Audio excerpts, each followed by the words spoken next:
Hello, my name is Andrew Larson, 39 years old, the founder of Innovate Designs, a sustainable interior design company that I built from scratch with sweat, tears, and my entire heart. Today, as I sit in my office in Portland looking out at a window streaked with Oregon's characteristic drizzle, I can't help but think about my younger brother Mark's extravagant birthday party nearly a year ago. That was the day everything changed. The day I realized my family saw me as a faint shadow on the sidelines of their dazzling success. But before I dive into the details of that story, I want you to picture me in my early days. A dreamy kid with a pencil and a sketchbook, growing up in a family where everything seemed predestined, except for my dreams. Where are you reading this story from? Imagine us sitting together, sipping coffee in a cozy Portland cafe, as I tell you about my journey. Let me take you back to where it all began. Rain pattered on the eaves of our two-story suburban Portland home, where I grew up. It was a summer afternoon in 1999 and I was 13, sitting on the living room floor with my sketchbook splayed open. I was drawing a chair, not an ordinary one, but something like a spaceship, with sleek curves and legs that flowed like ocean waves. Mark, my 10-year-old brother, burst in, his face flushed from playing basketball in the driveway. "Andrew, come play with me," he panted. I grinned, closed my sketchbook, and ran after him. Those were the days when Mark and I were best friends, allies, two brothers sharing family vacations on the Oregon coast, building sandcastles and chasing waves until Mom called us in for dinner. Our family was a typical middle-class one, though middle class might be an understated way to put it. My father, William Larson, was a prominent lawyer, the head of a well-known family law firm in Portland. He was a tall man with a deep voice and piercing eyes that made anyone facing him feel like they were standing before a judge. My mother, Margaret, was a community activist, always busy with charity events and city council meetings. She was a warm woman with a radiant smile, but behind it was a steely determination, always supporting my father's career. They were a power couple, and I, with my sketchbook and quirky ideas, often felt like I didn't fit into their perfect picture. As a child, I didn't notice the growing distance between Mark and me. We used to share everything, from Mom's freshly baked cookies to the silly secrets of childhood. But as I entered my teenage years, things changed. I started spending more time drawing, designing strange pieces of furniture I imagined, coffee tables that could fold up, chairs that swiveled like roller coasters. Mark, on the other hand, loved debating, engaging in verbal sparring with friends, and especially listening to Dad's stories about major lawsuits over dinner. "One day I'll be a lawyer like Dad," Mark declared at 14, earning a proud nod from Dad and a beaming smile from Mom. I, sitting next to them with a half-chewed piece of steak, just bowed my head and drew another curve on a napkin. The differences between us became more pronounced when I went to college. I chose to study product design at a local Portland university, not Harvard or Yale as Dad had dreamed for me. "Design? That's a hobby, not a career," Dad said, his voice as cold as October rain. Mom was gentler, but she couldn't hide her disappointment. "Andrew, you're smart. You could be a lawyer, a doctor, anything you want. Why choose such an unstable path?" I tried to explain that design wasn't just doodling, that I wanted to create products that changed how people lived, but their eyes told me they didn't believe in it. Meanwhile, Mark was sent to the University of Oregon Law School, Dad's alma mater. My parents paid his tuition, bought him a small apartment near campus, and Dad introduced him to major players in the legal world. "Mark has potential," Dad said at a family dinner just after I'd shared news of a design project I'd won an award for at school. "He'll take over the law firm one day." I swallowed hard, feeling like the mashed potatoes in my mouth had turned to sand. This favoritism didn't stop at words. When I graduated, I moved to Seattle, working for a small design firm with a salary barely enough to cover rent for a rundown one-bedroom apartment. I worked 70, sometimes 80 hours a week, sketching designs until my eyes burned, only to hear clients complain that a table was too modern or impractical. Meanwhile, Mark was supported by our parents to buy a house in suburban Portland, complete with a brand new car. Mark needs those things to build a professional image, Mom explained when I asked. I didn't argue, but my heart felt heavy. I began to wonder if I truly belonged in this family.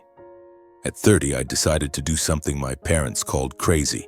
I founded Innovate Designs, a company focused on sustainable furniture, using recycled materials to create products that were both beautiful and eco-friendly. I took out a hefty bank loan, rented a small office in Portland's industrial district, and worked like a madman. In the early months, I slept on the office sofa to save money, eating instant noodles and drinking cold coffee. I called my parents, hoping for support, even just a word of encouragement. But Dad only said, "If you fail, don't expect us to bail you out." Mom stayed silent, asking a few perfunctory questions before pivoting to talk about Mark winning a lawsuit. I hung up, feeling like the world had turned its back on me. But Innovate Designs didn't fail. After 2 years of struggle, I developed a unique line of recycled furniture. Tables made from reclaimed wood, chairs upholstered with recycled plastic fabric, lamps crafted from discarded glass bottles. They started catching the attention of high-end hotels and restaurants in Portland.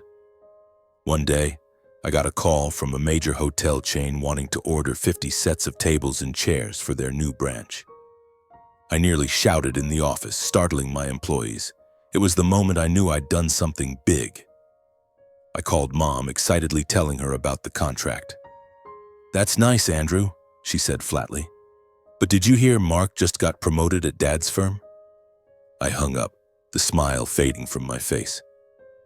Family gatherings only made me feel more invisible. At a Christmas dinner, Dad stood up to toast, boasting that Mark had just won a lawsuit worth hundreds of thousands of dollars. The table erupted in applause, Mom beamed with pride, and Mark smirked with self-assurance. I sat at the end of the table, wanting to share that Innovate Designs had just signed a deal with a national hotel chain.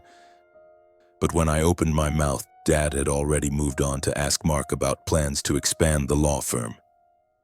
I fell silent, poking at my plate, feeling like a guest in my own family. Mark, meanwhile, lived a life anyone would envy.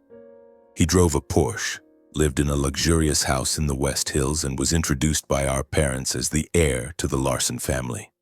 Every achievement of Mark's, no matter how small, was magnified in their eyes. "Mark just landed a major client," Dad announced at a family party, as if I wasn't sitting right there with the Innovative Entrepreneur Award I'd just received from Portland's Business Association. I began to wonder, would I ever be good enough in their eyes? This favoritism quietly ate away at me, but I kept trying. I loved my family, even if that love sometimes felt like an unhealed wound. I still showed up to gatherings, sent birthday gifts, and hoped that one day my parents would look at me and say, "Andrew, we're proud of you." But that day never came. And then Mark's 35th birthday party arrived, like a storm ready to sweep away everything I'd tried to hold on to. The Portland rain was still pattering as I drove to the Grand Meridian Hotel, a magnificent building in the heart of downtown, where Mark had chosen to hold his 35th birthday party. I wore a gray suit, one I rarely touched, but tonight I wanted to look polished. Not because I wanted to impress anyone, but because I knew this was Mark's stage, a stage where all eyes would be on him, and I didn't want to be seen as the odd one out. In my jacket pocket, I carried a small gift, a fountain pen engraved with Mark's name, made from reclaimed wood that I had carved by hand. I'd spent a week crafting that pen, hoping it would be a gesture of reconciliation, a way to say that despite the distance between us, I was still his older brother. I arrived at the hotel later than planned. By then, the guests were already gathered in full force. I handed my invitation to the receptionist, a young woman with a professional smile. She checked the guest list and pointed to a corner of the room.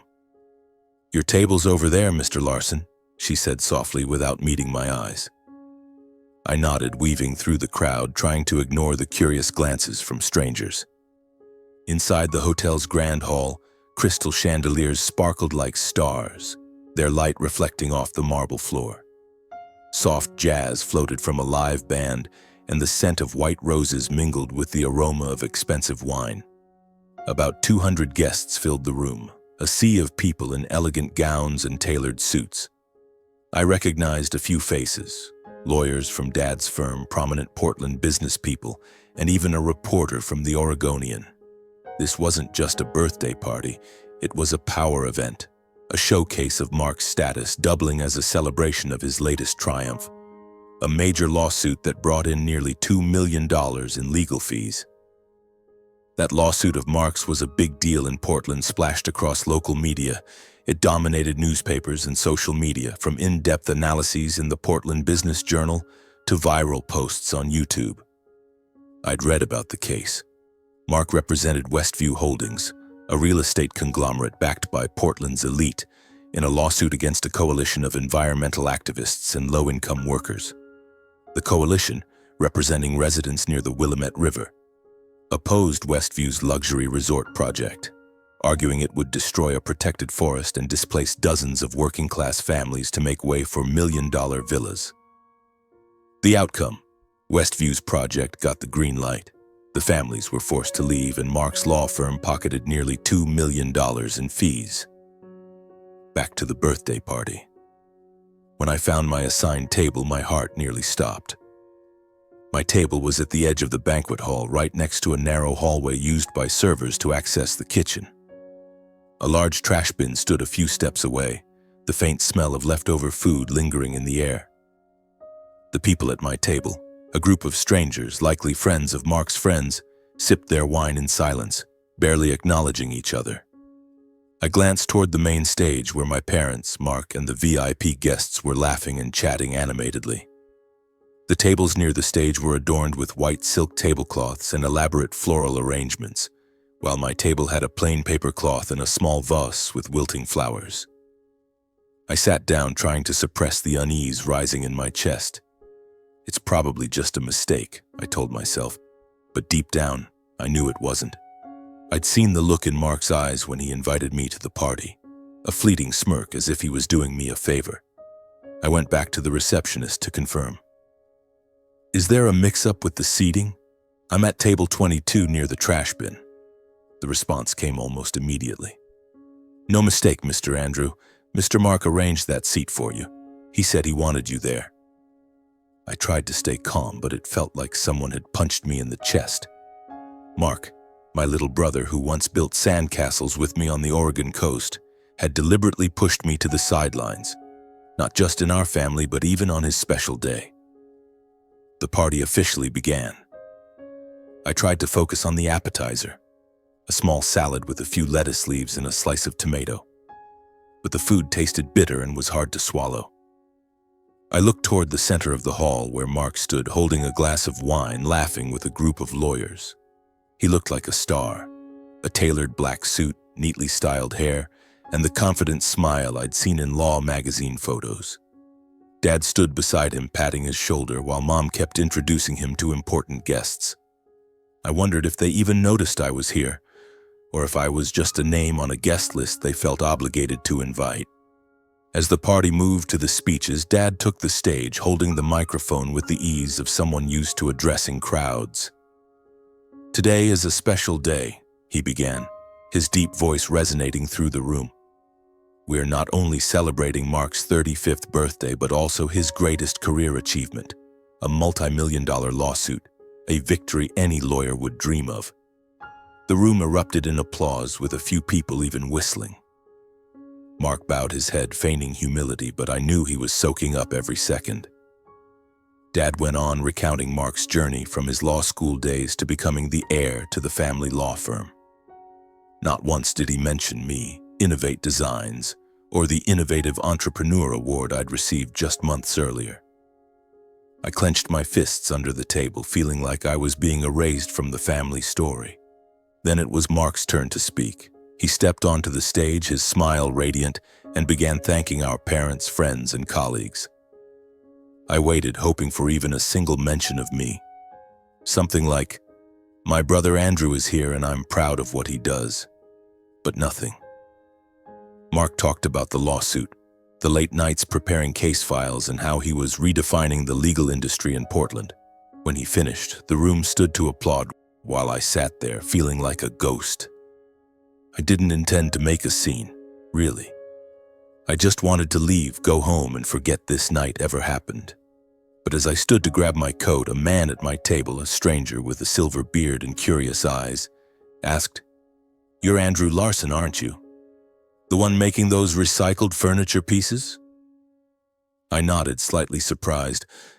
"I saw an article about you in the Portland Business Journal. Your company's doing great work."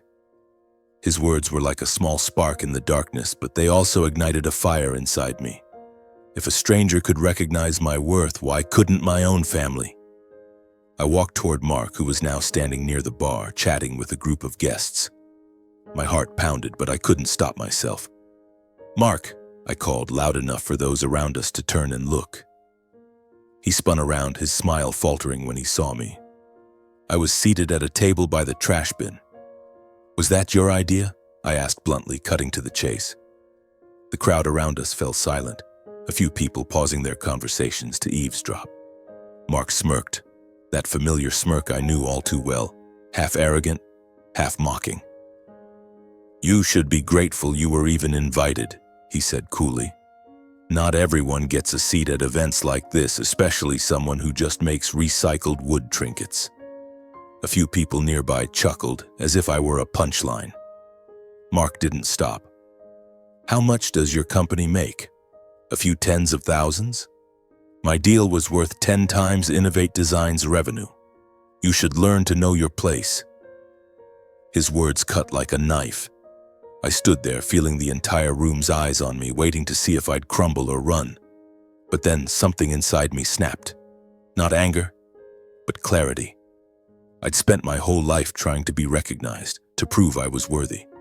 But now, standing in front of my brother and this crowd, I knew I couldn't stay silent anymore.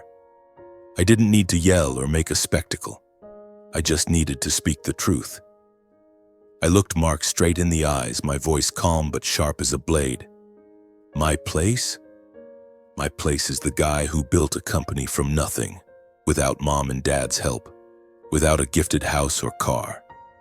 Innovate Designs isn't just recycled wood trinkets, Mark. It's my dream, something that's changing how people see sustainable design. And you? You think money and fame make you better than me? You're wrong." The banquet hall went quiet, save for the faint jazz from the live band and a few whispers from nearby guests. Mark stood frozen, the smug smile on his face gone, replaced by an awkward expression. I thought he'd fire back, continue mocking me as he always did.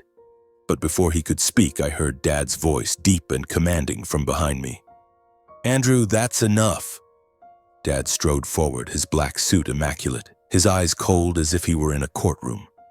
Mom was right beside him, her lips pressed tightly, her deep green evening gown shimmering under the chandeliers. The crowd parted, making way for them as if the entire room knew the Larson family was about to face an internal showdown. I turned to face them, my chest still heavy, but I didn't back down. "What are you doing, Andrew?" Dad asked, his voice low but forceful, like I was a defendant on trial. "This is your brother's birthday, a day to celebrate his success. Why are you ruining it by causing a scene like this?" I felt like the floor beneath me was shaking. Ruining it? I looked at Dad, then at Mom, hoping for a flicker of empathy in her eyes, but she just shook her head, her gaze full of disappointment. "Andrew, you should be happy for Mark," she said, her voice softer but still laced with reproach. "Your brother just achieved something huge. Don't you see everyone's here for him? Why do you have to make a fuss?" "Make a fuss?" I repeated, my voice hoarse with disbelief. "Mom, Dad, I'm just telling the truth. Mark humiliated me in front of everyone, called my work worthless, and stuck me by the trash bin. I'm not ruining anything. Mark did that when he treated me like I'm disposable in my own family." Mark, standing a few steps away, smirked as if he was about to say something, but Dad raised a hand to silence him. "Enough, Andrew," Dad said, his voice now as cold as stone. "You've always been too sensitive. Mark was just joking and you're turning it into a drama. Do you know how many important people are here? They came to celebrate your brother and you're embarrassing the entire family. I stood there, feeling my blood boil but also freeze. Embarrassing the family? I looked at Mom, hoping she'd say something to balance things out, but she just took Mark's hand, as if he were the victim in this story.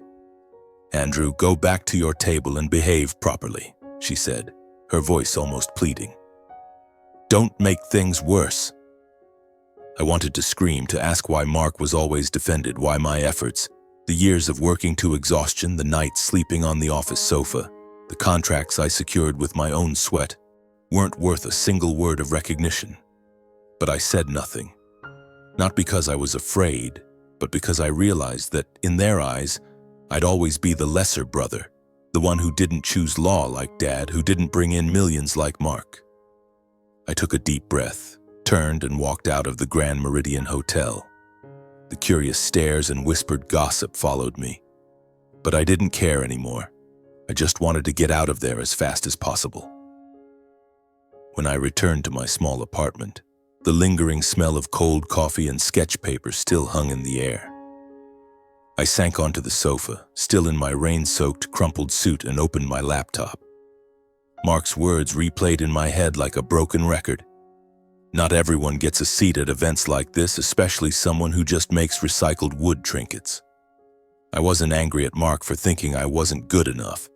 I was angry because he said it in front of everyone, because my family, Dad, Mom, and Mark, had made me feel invisible in my own story.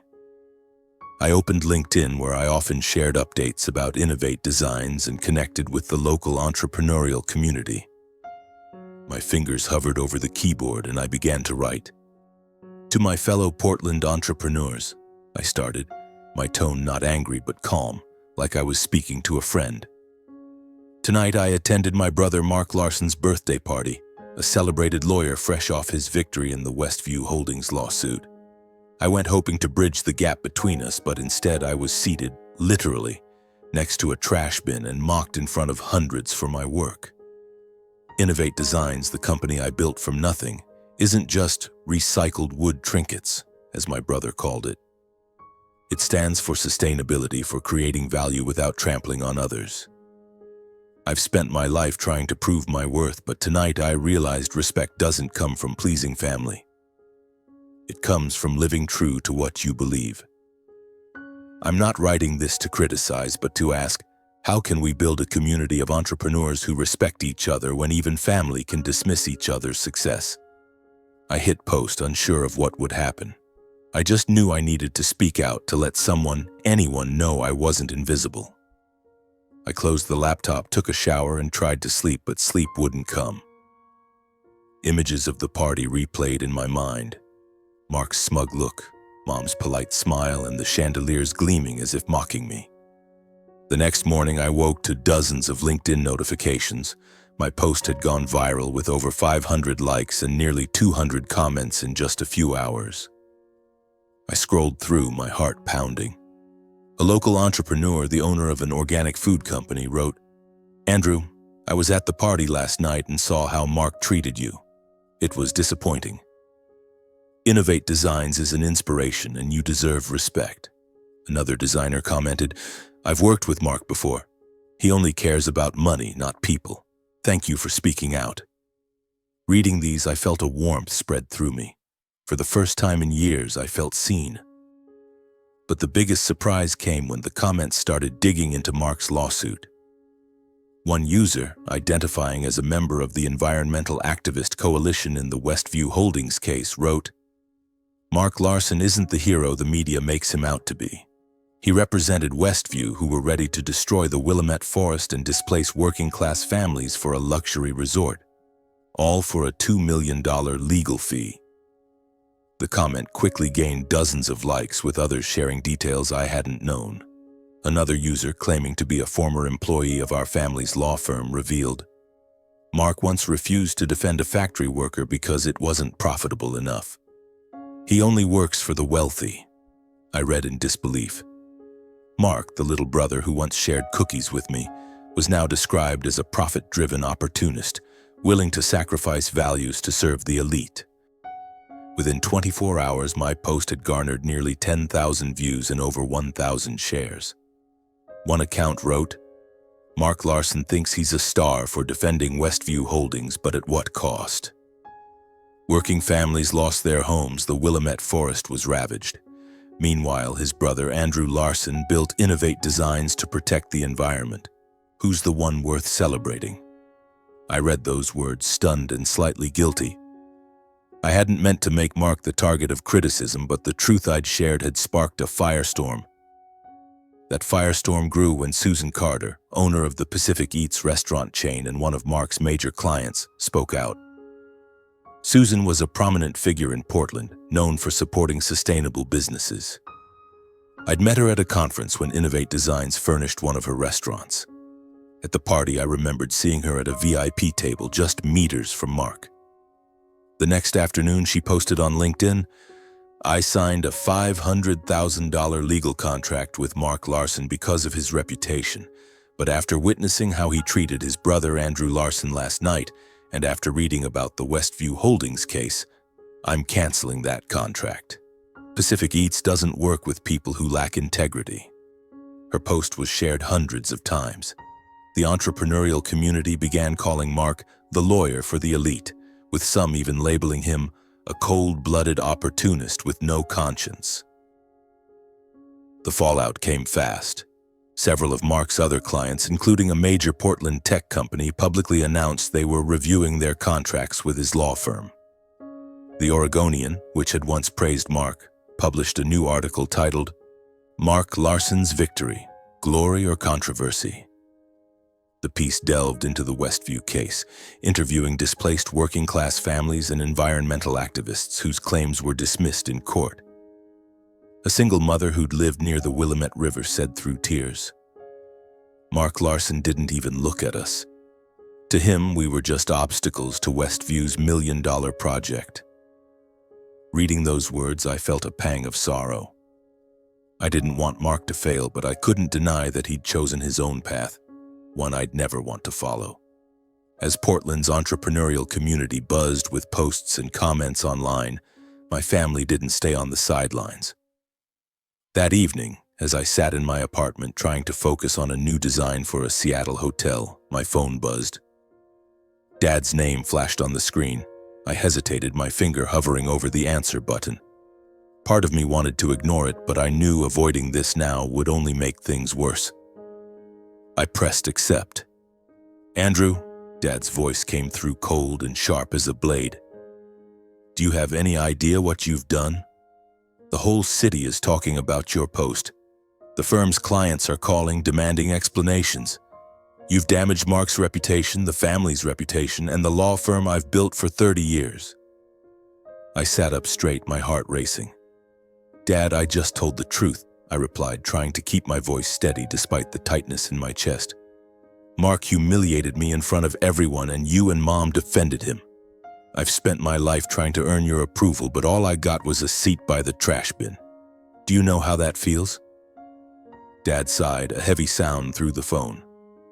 "You always blow things out of proportion, Andrew. Mark was just joking. You didn't need to turn it into a public scandal. Have you thought about the consequences? Mark is losing clients.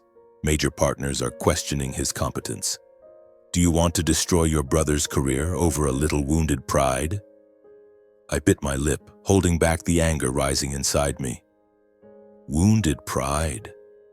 Dad, this isn't about pride. It's about respect. I built Innovate Designs from nothing, without a cent from you or Mom, without a word of support. Meanwhile, Mark got a house, a car, and endless praise. I just wanted my family to see me, but you never have. Dad was silent for a moment, and I thought he might say something to soften the blow. But then he replied, his voice firm. "Andrew, you need to apologize to Mark. Publicly. Write another post. Say you misunderstood. If you don't, you'll be responsible for every loss the firm suffers." He hung up before I could respond. I sat there, staring at the phone, feeling like the world was collapsing around me. Less than an hour later, Mom called. Her voice was softer but carried that familiar tone of reproach. "Andrew, you know I love you, but why did you do this to Mark? Your brother is under so much stress. He worked hard on the Westview case, and now people are attacking him because of your post. Do you know how much that hurts?" I gripped the phone tightly, trying to keep my voice from shaking. "Mom, I didn't mean for things to spiral like this, but do you know what Mark did? He represented Westview Holdings, who displaced working families to build a resort for the rich. He chose money over justice. And when I spoke up about how he treated me, you and Dad blamed me. Why doesn't anyone ask Mark why he humiliated me in front of everyone?" Mom sighed, a weary sound. "Andrew, Mark isn't perfect, but he's your brother. Family sticks together. You can't keep being jealous of his success." Jealous. The word stabbed my heart like a needle. I wasn't jealous of Mark, I just wanted to be seen, to be acknowledged, the way my parents always did for him. "Mom," I said, my voice hoarse, "I'm not jealous. I'm just tired of having to prove I'm worthy." I hung up, unwilling to hear another word. Mark, meanwhile, didn't stay silent. The next morning, I saw a new LinkedIn post from his account. "I'm deeply disappointed by the recent criticism aimed at me and my family's law firm," he wrote. "The Westview Holdings case was a legitimate legal victory, handled with the utmost professionalism. I'm proud to have defended my client's interests, and I will continue to do so. False accusations from a few individuals cannot overshadow the truth." The post didn't mention me directly, but everyone knew who a few individuals referred to. The comments below were split. Some supported Mark, praising his fighting spirit, but many others continued the criticism, dredging up details about the Westview case. About 2 weeks later, the storm of public opinion began to settle, much like how Portland's rain eventually clears after days of dampness. But what remained wasn't peace. It was like the aftermath of a flood. Everything had changed, and there was no going back. While my LinkedIn post continued to garner hundreds of shares, the Portland entrepreneurial community started seeing me differently. No longer just Mark Larson's brother, I became Andrew Larson, the founder of Innovate Designs, the man who dared to stand up for his values even against his own family. On a Tuesday morning, as I was checking emails in the small office of Innovate Designs, a message from an unfamiliar address popped up. The sender was Rachel Miner, the sustainability director for Cascade Resorts, a high-end hotel chain with branches across the Pacific Northwest. "Dear Andrew," she wrote, "I read your LinkedIn post and was deeply impressed by how you stood up for respect and sustainable values. Cascade Resorts is seeking partners committed to environmental stewardship, and we'd like to discuss using Innovate Designs recycled furniture for our upcoming projects." I read the email over and over, my heart racing. Cascade Resorts wasn't a small client. They owned over 20 hotels from Seattle to San Francisco. A contract with them could elevate Innovate Designs to a new level. I replied immediately, keeping my tone professional despite wanting to shout with joy. Within a week, 3 more similar emails arrived. An organic food company in Portland wanted to collaborate on recycled packaging design. A local university invited me to speak at a sustainable entrepreneurship conference. And a venture capital fund, which had rejected me 2 years earlier, offered to invest in scaling up Innovate Designs production. "We misjudged you, Andrew," the fund's representative wrote. "Your story and Innovate Designs' mission are exactly what we want to invest in." I sat there, staring at the flood of emails, feeling like the world was opening up before me. For the first time, I wasn't chasing Mark's shadow. I was standing in my own light. The fiercely competitive Portland entrepreneurial community began to view Innovate Designs as a symbol of integrity and sustainability. At a networking event that week, I was invited to speak on stage about my journey. As I shared stories of sleeping on the office sofa, being dismissed by my family, and building Innovate Designs from nothing, the audience applauded enthusiastically. A middle-aged woman, the owner of a local food shop, approached me after the event to shake my hand. "I was at Mark's birthday party," she said. "I saw how he treated you. You're not just a talented designer, Andrew. You're an inspiration." Those simple, sincere words left me choked up. I'd spent my life seeking validation from my family, but now I realized this community, strangers who shared my values, had given me what my family never could: While Innovate Designs was on the rise, my father's and Mark's law firm was plunging into crisis. The fallout from my post and the wave of social media criticism didn't stop at whispers. After Susan Carter canceled her $500,000 contract with Mark, other major clients followed suit. A Portland tech company, a longtime partner of the firm, issued a statement saying they were reevaluating their relationship with my father's firm. A national retail conglomerate, in the midst of negotiating a major lawsuit with Mark, pulled out at the last minute, citing concerns about reputation. I didn't hear this from Dad or Mark, but from an old friend who worked in the legal industry. "Your dad's firm is reeling, Andrew," he said over the phone. "Mark's holding on to a few big clients, but his reputation has taken a serious hit. People are starting to call him the lawyer for the elite." The media kept digging into the Westview Holdings case. An article in Willamette Week interviewed environmental activists who described Mark as a heartless legal machine. A woman who had led the coalition opposing the Westview project said, "Mark Larson knew that resort would destroy the environment and displace working families, but he didn't care. He just wanted the money." The article quoted an internal email from Westview, in which an executive praised Mark for clearing the obstacles, a cold reference to the low-income workers and environmental activists. Reading those lines, I felt a deep sadness. Mark was once the little brother who ran after me on the Oregon coast, building sandcastles and laughing carefree. Now he was a stranger, swept up in a world of money and power where values like justice or community seemed to no longer exist. Mark tried to salvage the situation. A week after my initial post, he appeared on an online talk show, attempting to defend his reputation. "The Westview Holdings case was a fair legal victory," he said, his voice as smooth as a politician's. "I represented my client with the highest professionalism. The recent criticisms are unfair and personal." But the audience wasn't convinced. In the live comments, dozens of people questioned Mark's ethics, his refusal to take pro bono cases for low-income workers, and how he treated me at the party. One comment read, "Mark, have you apologized to your brother for humiliating him? Or do you only apologize when you lose contracts?" The question racked up hundreds of likes, and Mark, though trying to maintain his smile, looked visibly rattled on camera. My parents, meanwhile, didn't waver in their stance. One evening, Mom showed up at my apartment, the first time she'd visited since I moved there. She stood at the door, still in her elegant wool coat, but her eyes were weary. "Andrew," she said, her voice hoarse, "you have to stop this. What you're doing is tearing the family apart. Mark is struggling, and so is your father's firm. Have you thought about us?"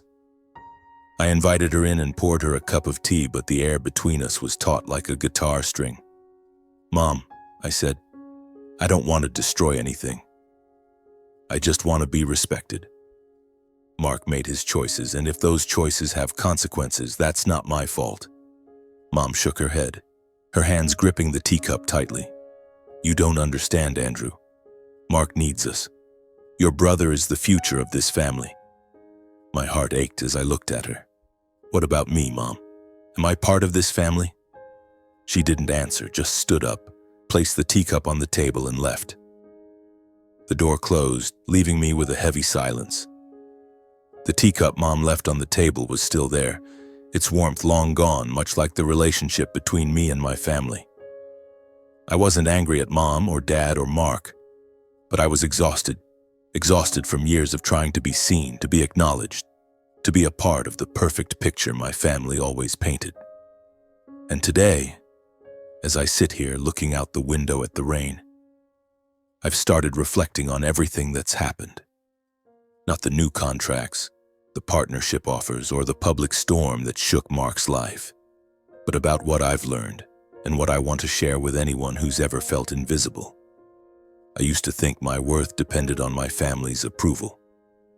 I spent decades trying to make my parents proud, to earn Mark's respect as his older brother, to prove that my path of sustainable design wasn't the frivolous hobby they called it.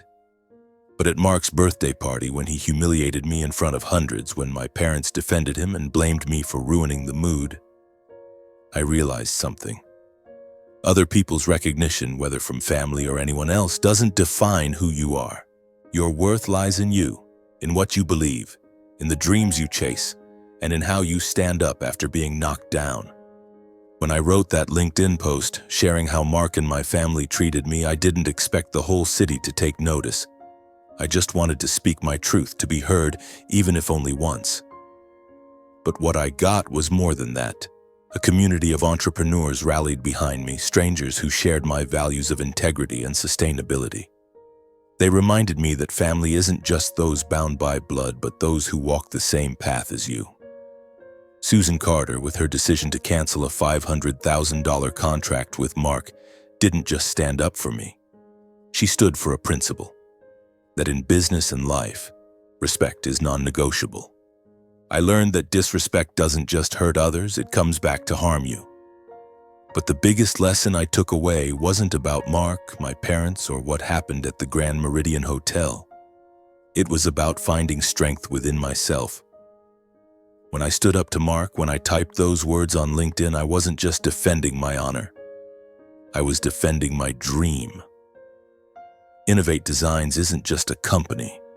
It's proof that you can create value without stepping on anyone, that you can change the world even if it's just with tables made from reclaimed wood. And in doing so, I found a community. Young designers, sustainable entrepreneurs, people who believe a better world is possible. So here's my advice for anyone reading this story, anyone who's ever felt invisible. Don't wait for someone to hand you validation. Don't let the indifferent glances of family, friends, or society make you doubt your worth.